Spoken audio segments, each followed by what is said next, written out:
We're back with another edition of the KTM Summer Grill. Andrew Van Leeuwen, Dan Herrero and Greg Rust with you for this edition. Our guest today has been described as one of the hottest prospects in supercars since the likes of Scott McLaughlin and Chaz Mostert were coming through. He has a very bright future indeed. Kai Allen, welcome to the show. Thanks for having me, guys. Congratulations on a cracking year, mate. When you look back on it, from Super 2 to a wild card at Mount Panorama at, what are you now, 18 years of age? That's some seriously impressive stuff as a teenager.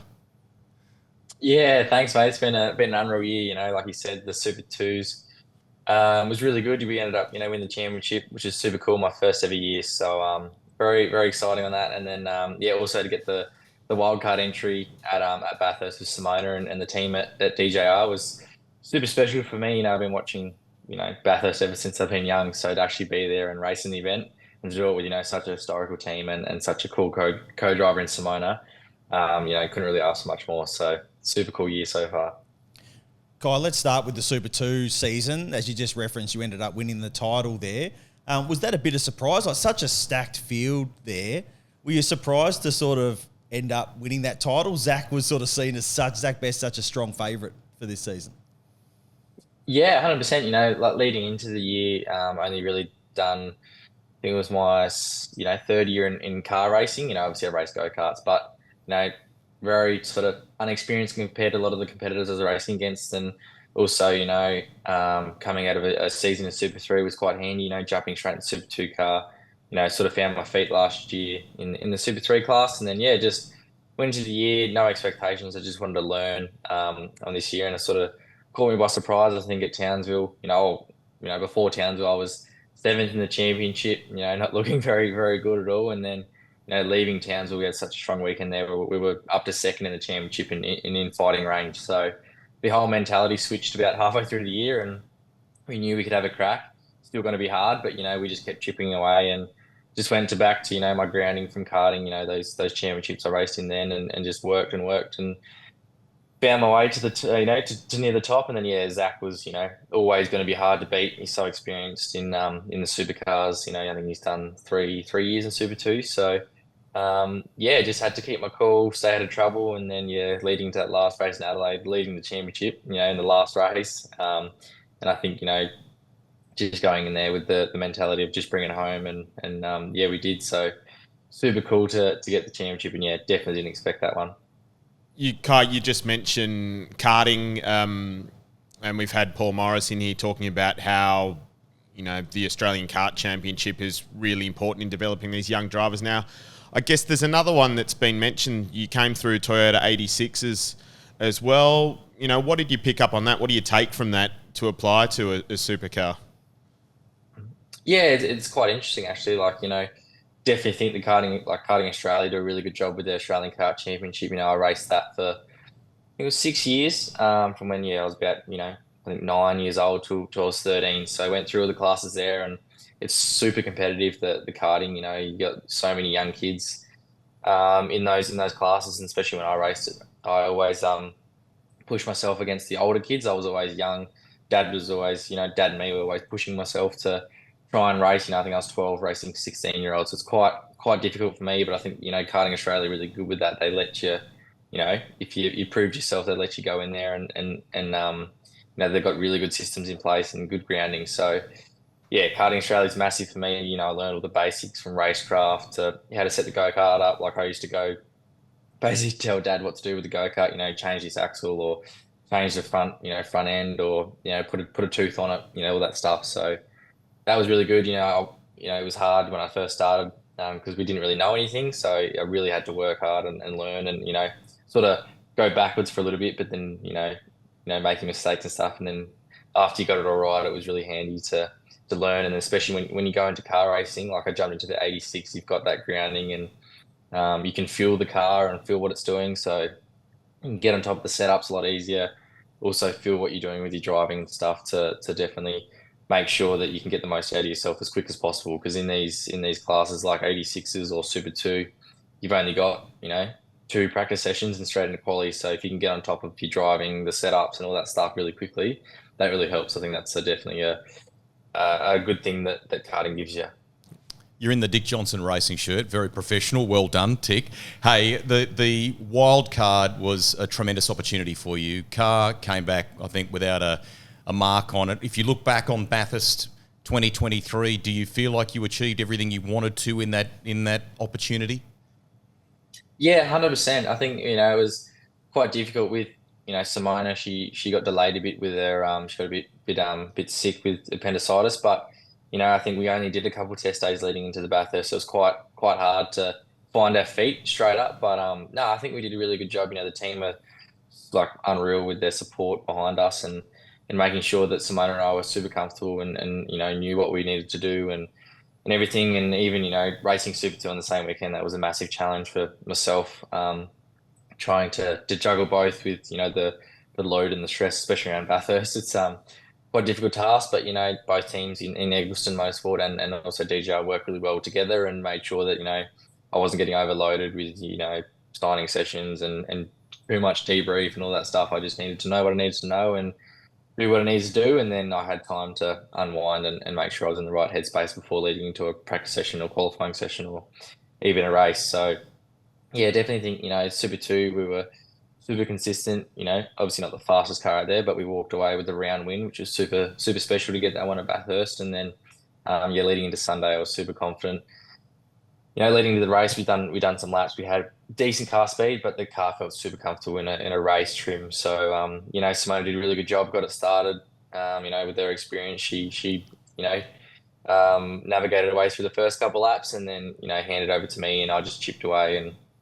And like you said, towards the end of the race, the car had not even a scratch on it, which is super cool. And brought the car home in one piece. And I think if we didn't Simona didn't unfortunately get turned around twice. I think we should have been a bit further up, which would have been super, super cool. So, super grateful for that opportunity, and hopefully there's many more to come. Did you pause for a little moment and go, I'm driving for Dick Johnson Racing, one of the most iconic teams in a Gen 3 Mustang? I mean, just in a broad sense there, Kai, that's a seriously, seriously impressive thing at your age.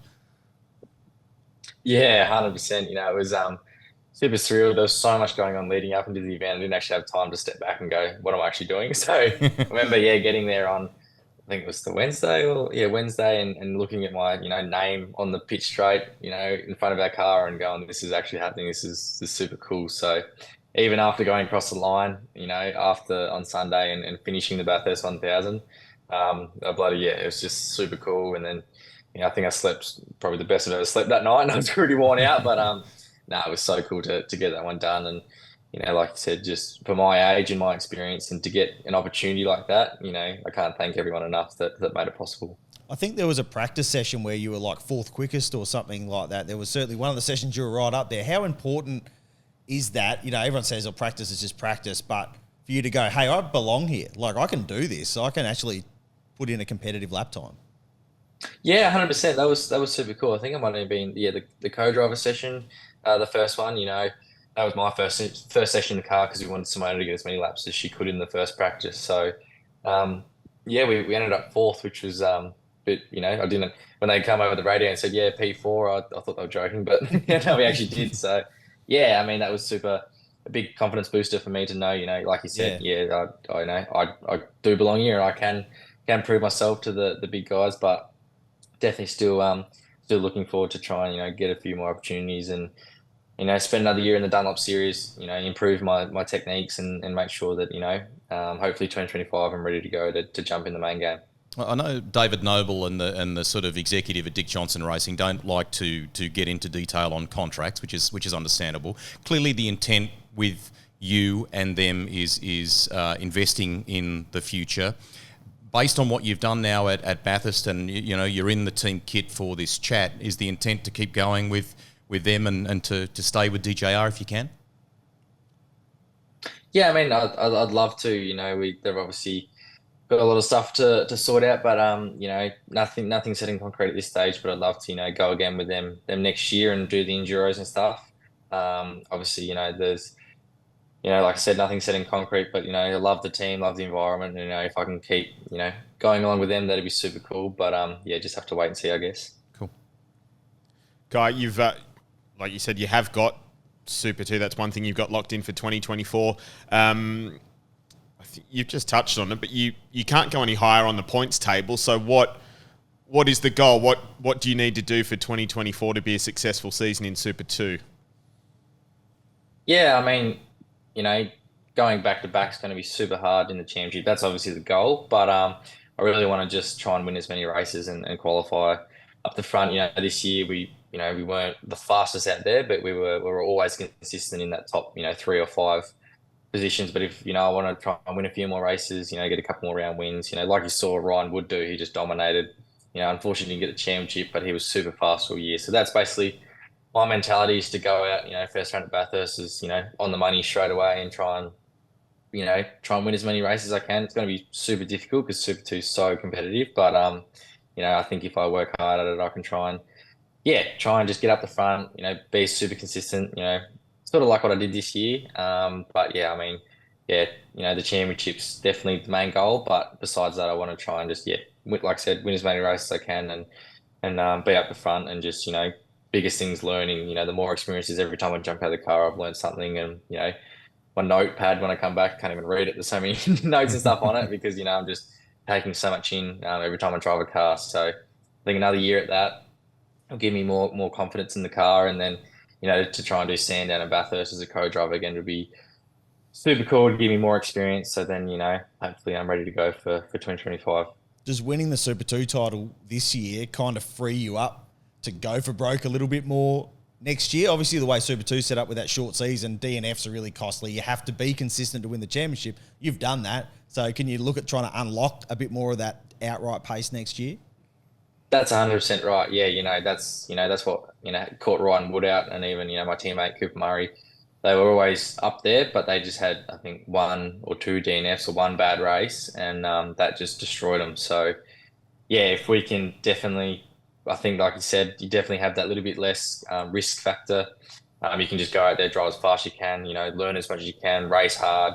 And, if you have a little, mistake or whatever in one of the races, or you get caught up in something, it's not the end of the world because, like you said, we've already got that championship this year, which, still doesn't really feel real. But, you can go out there next year and just work on your outright pace, quality, just put it all on the line. And, obviously you don't want to crash the car, but you can be a lot, put a lot more on the table to try and get a lot more out of everything instead of, always trying to find every little point, which I think if you do that next year, you should be up the front. But yeah, obviously, there's a lot more risk involved, as we've seen, this year. So yeah, I think, like you said, you hit the nail on the head there. Just go out there and, there's a little bit less risk involved. Just go out there and do the best I can and drive as fast as I can and see what happens. Before we let you go, what does the summer break look like for you? I mean, as committed race car driver, are you out karting to stay sharp? Do you try and get away from the game in its entirety? What do you do? Yeah, just been helping mum and dad with the family business. My sister's just started up a coffee shop.